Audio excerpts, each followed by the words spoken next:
not sure if there is. I think it's one of those events that you can swim it in lots of different ways. I think you could swim it 3 or 4 different ways across 3 or 4 different days, and perhaps you might get the same result or slightly different result. I mean, you definitely can go out too slow and leave yourself far too much to do at the end, and you absolutely can go out too fast, and that last 50 is just going to get you, isn't it?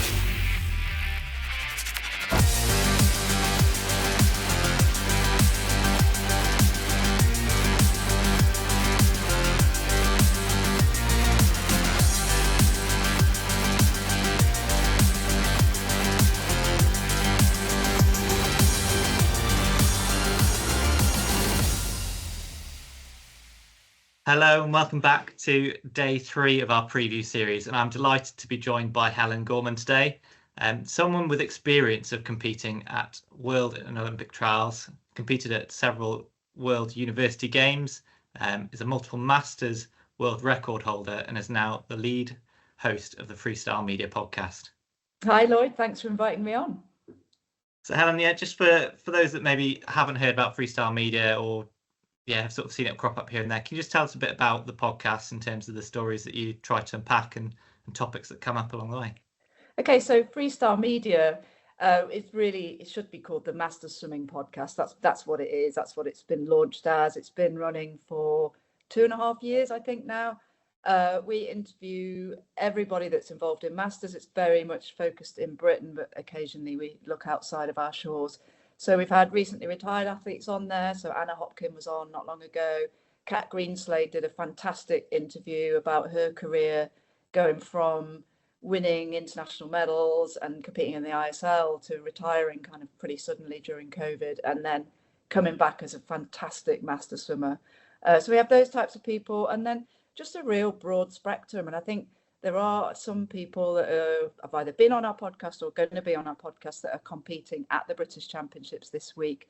And I'll give a shout out to Rob Shaw, who's had testicular cancer twice and was very open and honest on the podcast about the impact that had on him, on his life, on his career, his family, and then getting back into master swimming. And it's great to see him.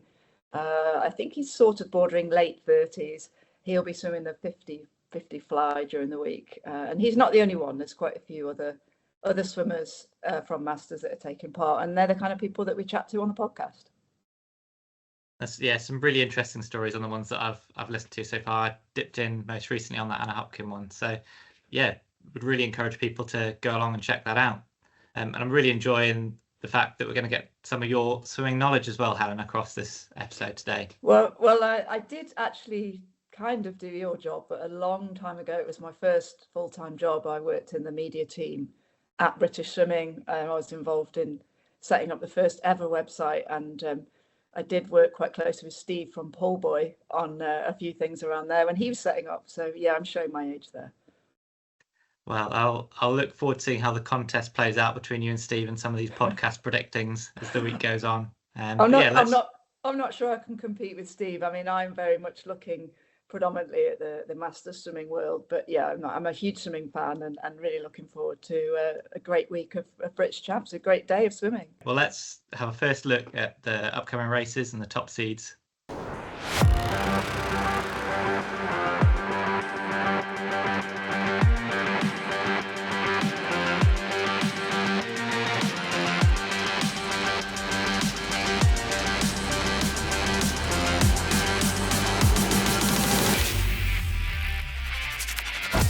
So we've just had a look at the first 3 races on the event program there, and Helen, just kind of kicking off, we've got the 50 back. From Paris swimming perspective, we've got Tully Kearney and Ali Chalice. That's a bit of a head-to-head from last year. Again in the pool, Claire Collins in there, and then on the Olympic pathway perspective, the event's obviously back in this year, and being a World Championship year, it's not got direct QT time. But it's something that someone like Lauren Cox, who enters the fastest seed there, will be eyeing up, having had that bronze in Fukuoka a few years ago. I think Lauren's been looking very good this year. I've seen her at a couple of events. I mean, she looks fantastic and she's swimming fast. I think there was probably some disappointment from missing out on the Olympic team, but the 50, like you said, she's a World Champs medalist, and I'd love to see her swim really quick on the 50 backstroke. And in terms of these 50 form events, kind of athletes looking to double up and kind of preparing for these championships, from a swimmer's perspective, what do you kind of do in that build up to try and build speed, but also maintain it for those longer events? Well, I never really had any speed, so I'm probably the wrong person to ask. I was a 200 breaststroker, so I'm ready to skip to the next event already. But yeah, I think if you've got natural speed, like Lauren obviously has, and power, getting through that last 10 meters is the key. So the easy speed, training the easy speed for the first 50, so you're not, using all the gas down that first length, but you've got it there for the last 10 meters, I think is the key. And I think we've seen that really successfully with somebody like Ollie Morgan, who, just a few years ago, he was a prodigy at 50 backstroke, and now he's a great 200 backstroker. So that transition, I hope Lauren has, moved forward on that, and hope has a good 100 as well as a great 50. And yeah, I mean, we've got Kathleen Dawson in at 28:22 on the entry time, Blythe Kinsman 28:29. That's going to be a tight race, and I guess we'll see that again replicated as that 100 as well as on the programme. I did see Blythe race recently. She's an impressive swimmer. She came to the Cardiff International Meet where I train in Cardiff, and she won that 50 back. So I think she might, the 100 back, I think she might have been under a minute. It was a lot of racing in 2 days. There was no swim downs and no ventilation. The sun was shining. So I think it cooked everyone's brains, but those Matt Kelly swimmers were very impressive at that meet. And then following that, we've got the men's 1500 meter freestyle, which will see a new British champion crown this year. We've seen two of sort of the titans of that distance announce their retirement over the past couple of months with Dan Jervis and Tobias Robinson. So we've got Alexander Sargent, who was the bronze medalist last year, leading that one in terms of the seeds, with Rhys Grady, who was fifth last year. Going to give him a close contest. And I'm not going to quiz you too heavily on your distance knowledge here, Helen, but just in terms of, again, a kind of a perspective of these distance events at Champs, it's an event we often see these younger swimmers drop quite a lot of time. And perhaps not necessarily we're seeing a QT time this year, but it's a great opportunity in what is known to be a relatively fast pool to just go out there and race. Yeah, there's some new names in there, aren't there? And a lot of retirements. So, yeah, like you say, I think it's an opportunity. It's a massive opportunity. Right? They're probably not going to make the consideration time for Worlds, but what a great opportunity to race in that environment, to be on the live stream, to be noticed by lots of other British swimmers, and like you say, swim in that fantastic pool. So I can't honestly say that I know anything about any of those swimmers on that start list. I don't follow 1500 closely enough. We've got a couple of my one of my Cardiff teammates in there, but I think you're looking for some good drops from those swims, and there's not a huge amount of time between those top sort of 3 seeds, are there? So yeah, I think it'll be interesting. Yeah, and I mean, I'm recording these episodes all out of order, but Jazz Carlin is on discussing on the day we have the women's 1500 free, so I'll be looking to tap into her knowledge for those distance events there. But we are heading now to your favourite event, Helen, the women's 200 breaststroke, which has really been kind of an event that Angharad Heavens has really seemed to progress over the last 12 months. Yeah, she has, hasn't she? And I think she's going to not only win that race, but break Molly Renshaw's British record. I think she's in phenomenal form. You look what she did at Bucks recently. I mean, she was down to a 2:22 already, I think, there.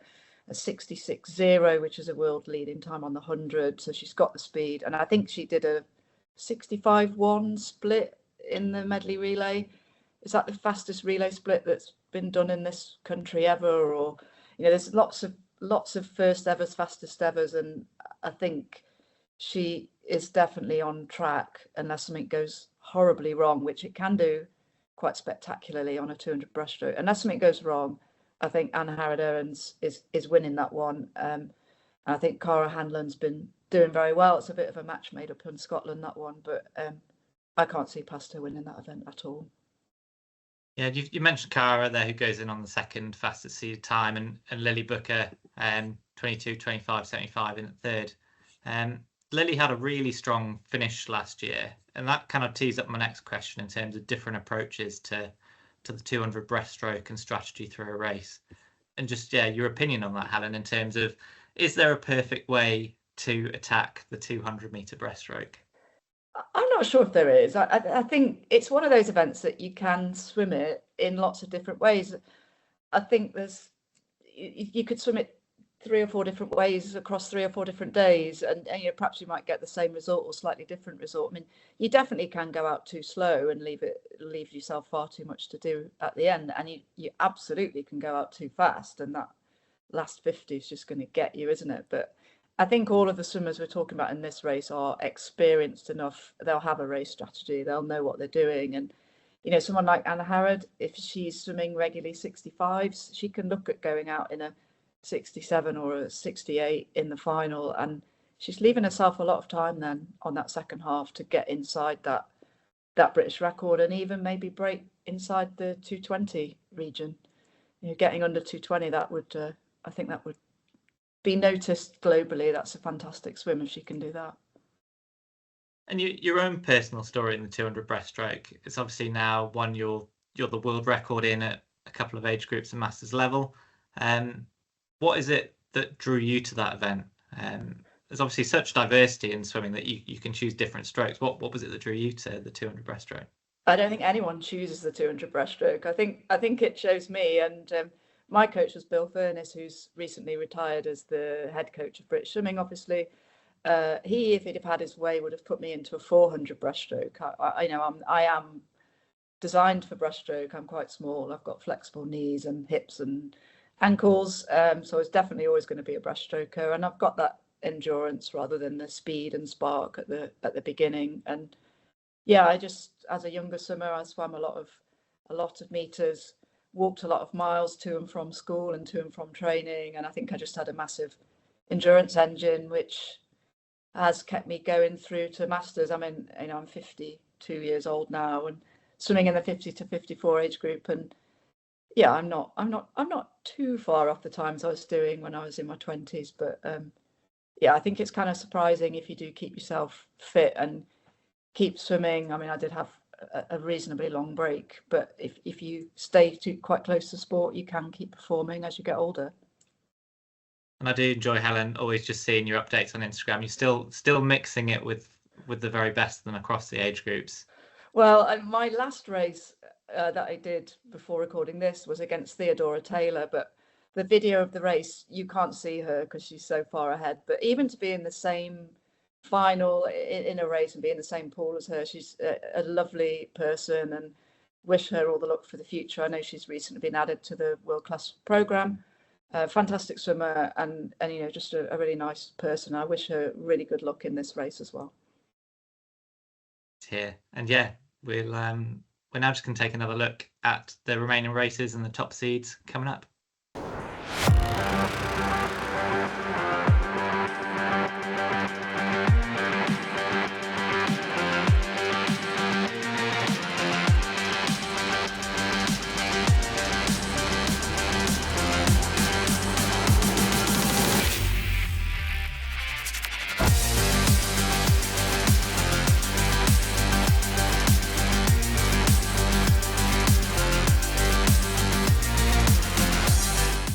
And there we've just seen the seeds for the men's 100 backstroke, the women's 50 freestyle, and the men's 100 freestyle.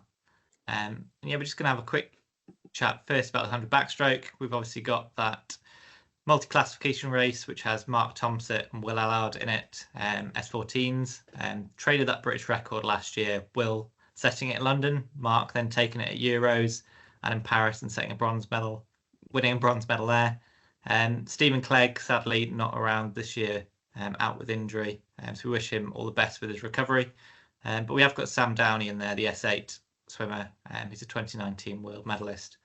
And yeah, Helen, just your views on that close competition when you have athletes at the top of their game pushing each other. Yeah, just the kind of new levels that can be set in performance. Yeah, I really like the integration of the para swimmers with the able-bodied swimmers in those heats. I think it gives them the maximum opportunity to swim their best. And there's some real quality swimmers in there. And I think sometimes you need to actually see them go up against able-bodied swimmers just to understand how good they are. I mean, someone like Will Ellard, I know, does a lot of age group races. He's a phenomenally quick swimmer. I know Mark Thompson had a good result at a kind of build-up meet into this and won the 100 back. So, just those two both go in 59 seconds for the men's 100 back. It's very impressive, and I think people should take the time to make sure they do watch those heats and see these world-class para swimmers performing at the meet. And then we've obviously got Ollie Morgan, who you mentioned slightly earlier on, who set the British record as well last year in London. Was a long-standing British record. That one had stood for a long time, and he just seems to be going from strength to strength over recent years. But I'm sure Jonathan Marshall will have something to say about that, alongside Luke Greenbank as well. Yeah, and Ollie was only a 1/100th off his British record, wasn't he, at Bucks? And you would have to think that they weren't shaved or tapered at Bucks. I don't think anybody was. There was plenty of beards on show at that one. But Johnny Marshall's interesting. Obviously, just coming off the back of NCAA championships, only a few days ago, really swimming there, and then getting on a plane and flying over. And these guys are used to these things, but it's not an easy thing to do. But he's a talent, and I know he's had a very successful first year now into a second year in Florida. So yeah, he's exciting. He's got something about him that, it'd be good to watch that race. And again, I'm just going to ask your opinion about this, but relay ambitions and kind of building that strength of competition for places.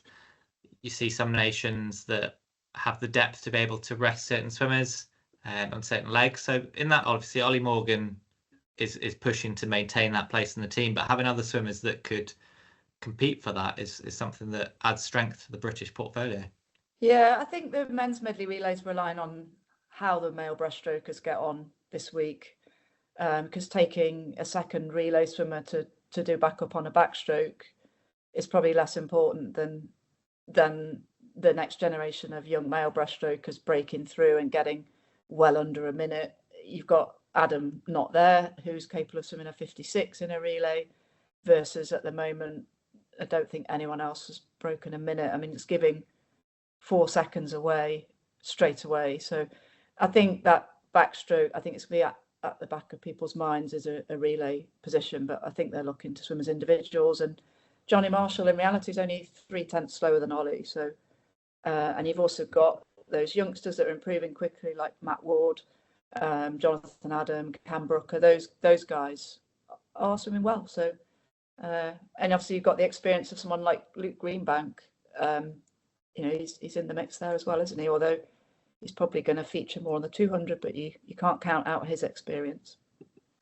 No, and you say they're individual targets. Obviously, it's first to the wall under the QT time, but both Ollie Morgan and Johnny Marshall enter under that qualifying time. So it'll give the selectors something to think about for every athlete that can go under that time. Yeah, and it's great to see male backstroke going so well at the moment. And then, we're going to move on now to the 50 freestyle. Again, in the multi-classification race. Just for those listeners that might not be too familiar with how that works, we've obviously got para swimmers from across different classifications, and this can be quite obvious in a 50 freestyle race as much as any, just in the sense of who can hit the wall first. No Alice Ty this year, who was the British champion last year.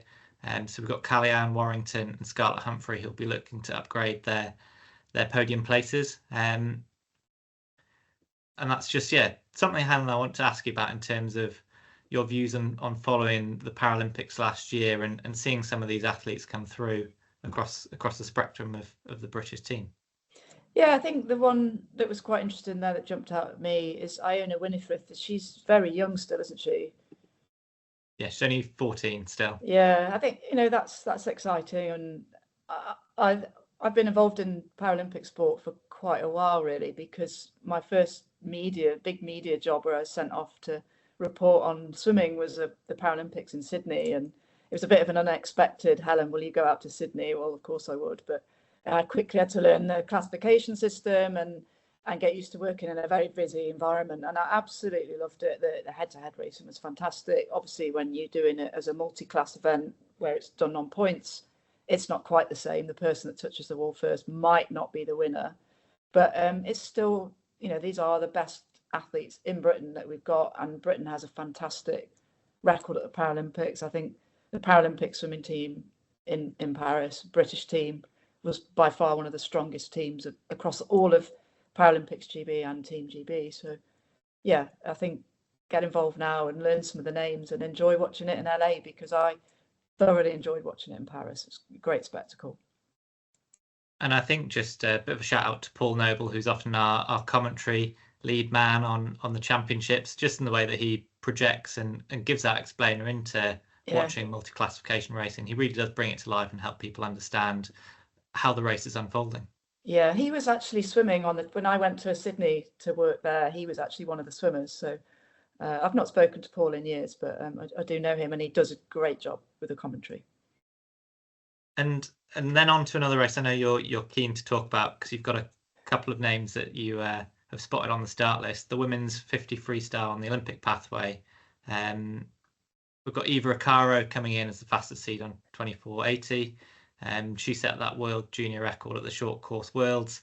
Sky Carter 25.24, Theodora Taylor 25.27. Some young athletes really there, kind of leading the line, following Anna Hopkins' retirement after the games. But yeah, there's someone else in there, Helen, that you spotted that's going to be chasing down these times.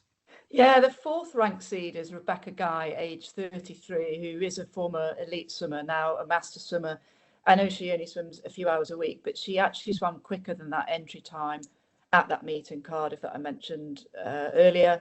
She was racing head to head with Theodora Taylor, and they were only 2 100ths apart. And Rebecca did go a 10th quicker than her entry time that she's put in for London. So she's hoping to drop a little bit more time. And it's really great to see someone that's doing a bit less training go up against those young girls. I mean, reality is that Sarah Sjöström's only 31, so at 33, Rebecca Guy is not past it at all. But with the retirement of Anna Hopkins, I think there's a handing over, isn't there, to those really exciting fast juniors. So Eva Acaro, Sky Carter and Theodora. I mean, there's some real raw natural speed there.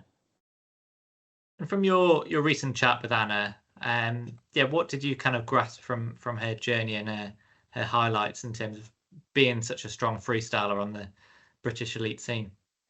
Yeah, I think it relates to what we said about Lauren Cox, is that Anna really started as a 50 specialist, but she knew that to make it, I suppose, or to put herself in with a shout of winning an Olympic medal, and obviously she won Olympic gold, was she needed to be good at the 100, and that's what she needed to do. So the work that was needed to maintain that speed over a longer period of time. So that was interesting to hear about how she did that.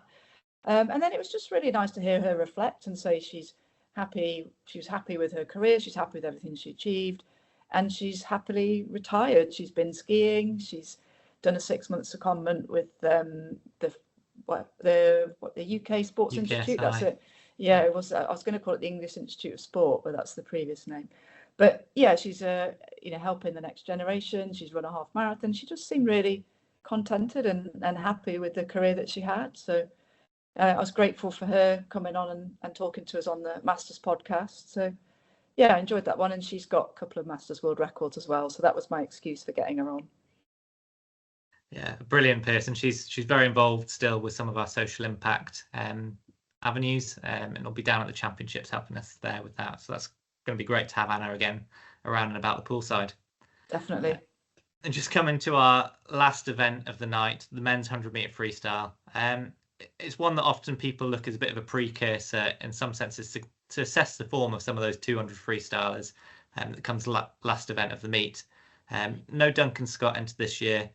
Some of those athletes are just sort of altering their program a little bit, but Matt Richards goes in as the fastest seed on 47.82. Tom Dean 47.94, with this being his focus event for the championships in London.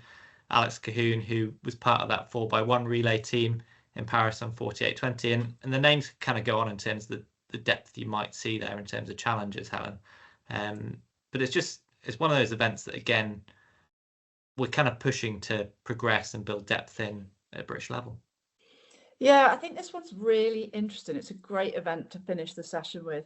because there's a few athletes there. So Matt Richards and Tom Dean are pre-selected, and I think maybe Jack McMillan, I'm not sure, off the back of them being Olympic gold medalists in the 4x2. So they have had decent breaks, and I think Tom has said that he's had the longest break that he's ever had. He's not been back in for long. Matt maybe got in slightly sooner, but he's not raced much other than a race in Dubai and the Edinburgh meet, which he was very impressive at. He did win the 100 free. I mean, my money there is on Matt Richards, but I think someone like Alex Cahoon hasn't had such a long break. He broke into the Olympic team last year. He could upset this one, perhaps. And I think Alex Painter has had a great NCAA season. He's coming back from the States. If he can convert his short course yards form to long course, then you never know what he could do. But I think it's wide open. It's really good actually to see Lewis Burris back in there after his Olympic disappointment. He's, one of those top seeds there. Ed Mildred, who's moved from Bath to Manchester, he seems to be swimming quite well. So I think you can't look much further than Matt Richards on that. But 100 free is a scrap, isn't it? It's get in and just swim as quick as you can and get your hand on the wall first. And I think there'll be some guys that are looking to make sure they finish in the top 4 to put themselves in with a shout, perhaps, of doing that relay. And I think that's perhaps some of the excitement around a race like this, and the fact that people aren't watching the clock necessarily. They're watching who can get that hand on the wall first. Yeah, I think so. If you can see past all the white water from these great big men swimming 100 freestyle at rapid speeds, it's it's exciting. And I think Matt Richards is going to edge it, but you can't be too sure what's going to happen. And just taking a look at our final para swimming race of the night as well, in the multi-classification men's 100 free. Again, it's going to be kind of one of those close races on a point scale. Bruce D comes in the S6 class, and then Rome Brennan, Thomas Navarro-Barma, Matthew Redfern, Kieran Williams, they're all going to kind of be in around that 700 to 800 point, perhaps pushing up beyond that mark, which is just going to give that another close contest to be British champion. So Helen, it's been a delight chatting to you about the racing programme for day 3. And now we're just going to head into a bit of our friendly competition that we're doing this week. Here's our quick explainer. Podcasters predict. Guests across our preview series are participating in a bit of friendly competition, putting forward their predictions for 6 set races across the meet. A correct gold medal prediction scores them 5 points, while 2 points will be scored if their chosen swimmer places second, and 1 point for bronze. Follow Aquatics GB socials to see who takes the Podcasters Predict crown. So, Helen, I'm sure you are familiar with the rules and how the points are scored. And as we've been doing across this series, we're not asking you to unveil all 6 of your predictions live here, but are you able to tease out 2 or 3 in terms of where your sails are pointing? I think the 53 is Ava Acaro. I think it's got her name written on it. I think she had a fantastic world short course with a world junior record, and I think she's only going to push on from there. And I think that 53 is going to be hers. The last event, the 200 free, this has got to be the hardest one to predict. You've got James Guy, who's been swimming really quick this year. And then I think everyone else has got their cards pretty close to their chest. They've all been taking breaks post-Olympics, and Matt got married, and Tom's had a long rest, and Duncan swam incredibly in the World Cup and then had a break. So it's very difficult to predict. But I'm going to say this time, James Guy is going to go out fast and they're not going to quite manage to catch him. And maybe I'll regret that, but I think he's got a good opportunity to win this one. And then just to mention one of the power races, I think the 200 IM, Poppy Maskell versus Brock Whiston, I think could be very interesting on points. They're still both improving, quite young swimmers. And I think Poppy's just going to edge that one. Thanks for those predictions, Helen. And just as we come to a close now for the episode, you've come here representing the Freestyle Media Podcast. And I'd just like to know, and I'm sure everyone listening in does as well, what are some of the things that we can look out for on the platform coming up over the coming weeks and months? We'll be previewing the British Masters Championships, which will be going to this great pool at London Aquatics in June. I think we'll build up to that one quite nicely. And then we've got the World Masters in Singapore following on from the Elite Champs. So we'll have a mixture of interviews with people that are going, interviews with some coaches on just some help for people to prep. We'll maybe some sports science in there. So a real kind of mixed bag of things, of different types of people being interviewed, but just reflecting what's going on in the Masters community. And it's quite nice that we're following the elites into London. So a couple of months later, we'll be in the same pool, and we're following the elites from the championships in Singapore to the World Masters. So yeah, we'll just be picking up on those really. That's brilliant. I'll drop a couple of those links down in our description below in terms of how you can find them to listen in. Thank you. But yeah, Helen, I just want to say a massive thank you for joining us today and sharing your immense swimming knowledge. It's just been brilliant to chat to you and having you on here. Thanks, Lloyd. I hope people enjoy watching.